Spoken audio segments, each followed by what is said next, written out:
Hi, this is Sandy with Rae-Bon Sew and Quilt Shop, and I'm here to talk about machine cleaning today.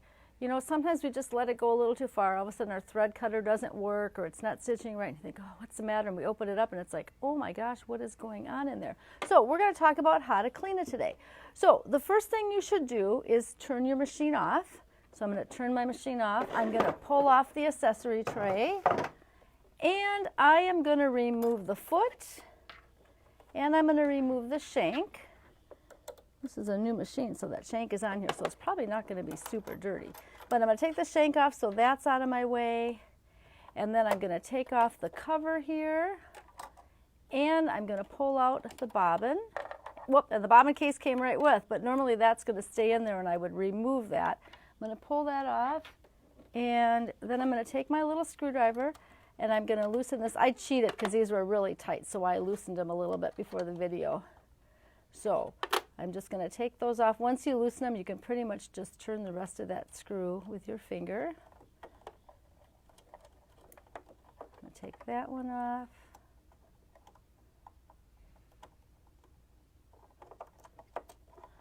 You know, it's not spinning quite as good when you're on camera and there's all kinds of people watching you. So maybe I'll take my screwdriver again and do that. So just about got that one off, and you want to set that in a place where it's not going to roll off the table or get lost, because you will want that back.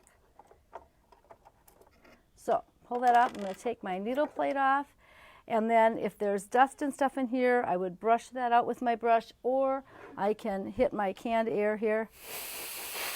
And you want to make sure you keep your canned air parallel. You don't want to turn it upside down because the fluids in here will spit water out at you, and you don't want that.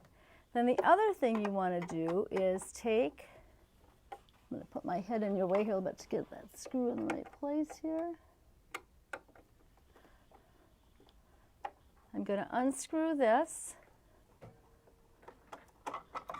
and I'm going to take that off, and again, making sure I don't lose that screw. I'll set that on the side there. And then I want to take and clean any dust that's out in here. If you have a little brush, you should use that to clean that out. I'm just going to use my finger here for a minute because I thought I was prepared and I forgot to get the little brush out. Then I can take that canned air, and you always want to be sure you're pushing any dust or anything out through that way. You don't want to aim your air here because that's sucking it into the machine. So I'm going to take that and, whoops, blew my little nozzle right off the end here. You can see I'm just blowing that dust out. Not a whole lot of dust in this one because it's a pretty new machine. Now if I had some dust right along here, this is my thread cutter area here.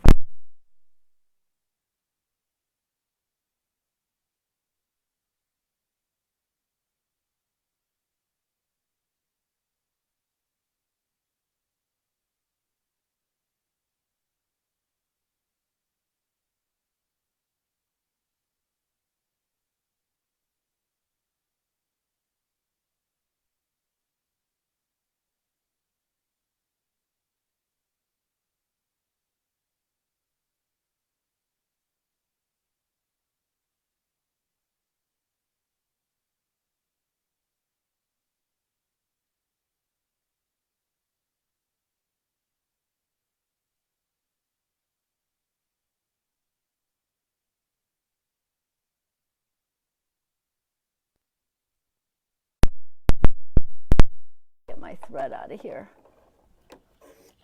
So I'm going to take my needle plate cover and I'm going to put that back on. You notice I'm putting that on before my bobbin case, because if I put that on, if I put my bobbin case in first and then my cover, my machine's not going to stitch properly. So I'm going to make sure I put this on. If you have a different brand, then check your owner's manual because there might be a different instruction for how you put things back together. But with this machine, with any Baby Lock product or Brother product, you want to put your needle plate cover on first. Whoops, almost lost that screw out there.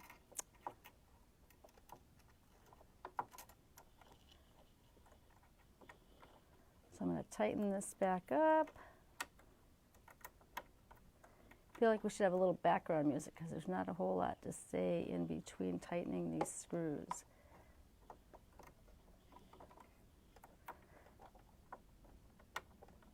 This is my favorite little screwdriver. You wouldn't know it because I feel like I'm not doing a good job when I'm on camera here.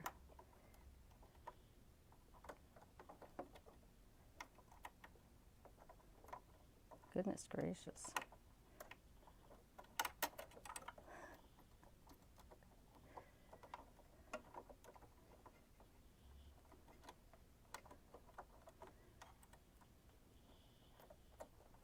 Ah. Okay, all you can do is laugh when it's not going your way. These screws are really not that hard to put in here. And there, I've got it in, finally. All right, so now I'm going to take my bobbin case. I'm going to clean any lint or anything out that's in there. Again, there's a felt piece on there, so you want to make sure that stays on there because that's all part of the process. I'm going to see if there's any dust or anything in here. If I've broken any needles recently, I may have some sharp areas in here or holes, and that would tell me I need to replace my case. If this point here is not a point, if it's broken off, then I would need a new bobbin case. I also want to feel inside here and make sure that there's not any burrs or anything that have been caused by needle breakage. If there is, the service tech can sand that out a little bit for you to a certain point before it has to be replaced, but that would be something she could tell you. So when I seed this back in, I've got a little arrow here and I've got a little white dot here. I want to match those up, so I'm going to put that right in. It's seated perfectly in place. And now I'm going to put my plate cover back on. I can insert my bobbin back in, and my machine is ready to go. I would also want to replace the needle. When I clean out my machine, it's a good time to replace your needle. So, you know, a lot of times we don't know when to replace a needle, and we always wait till it breaks, and that's not when it should be replaced. It should be replaced if you hear any thumping in it, or anytime you clean your machine out, it's a good time to discard that needle and put a new one in. So I'm ready to go back and start sewing. I can put my shank back on, I can put my appropriate foot back on, and I'm ready to go. So I thought some of you maybe haven't seen what the inside of a machine looks like when we take the covers off, because you know, this is maintenance that we just did now. That stuff you should be doing on a regular basis, maybe every project. Again, when your thread cutter doesn't work, then you know it's probably dirty in there. But in between, yearly you should be taking your machine in to have our service tech service it out, because there are internal, you notice I don't do any oiling on here, but there's internal parts in here that you can't get at that need to be oiled and lubricated on a regular basis to keep your machine working at top order. So I'm going to show you a machine that we just took the covers off that Chris hasn't started cleaning yet, but this is what a very dirty machine looks like. We have seen them even worse in here, but so you can get an idea of what the inside of it looks like, and then see all this dust buildup and stuff around here. If I take this bobbin case out, she's already been in here and took a little out. She forgot I was going to do this today, but that was really dirty in there. If I take the needle plate off, I'm sure I'm going to find stuff inside there. But so you want to keep your machine serviced yearly to keep it good. This is the area in here where she lubricates it. We can't do that. If you take your covers off your machine, your warranty is now void. So, and you wouldn't know where to oil it anyway. I know I wouldn't, and I do this stuff. So I hope that gives you a guide of when you should be clean it off, and we will see you on Wednesday. Have a great day.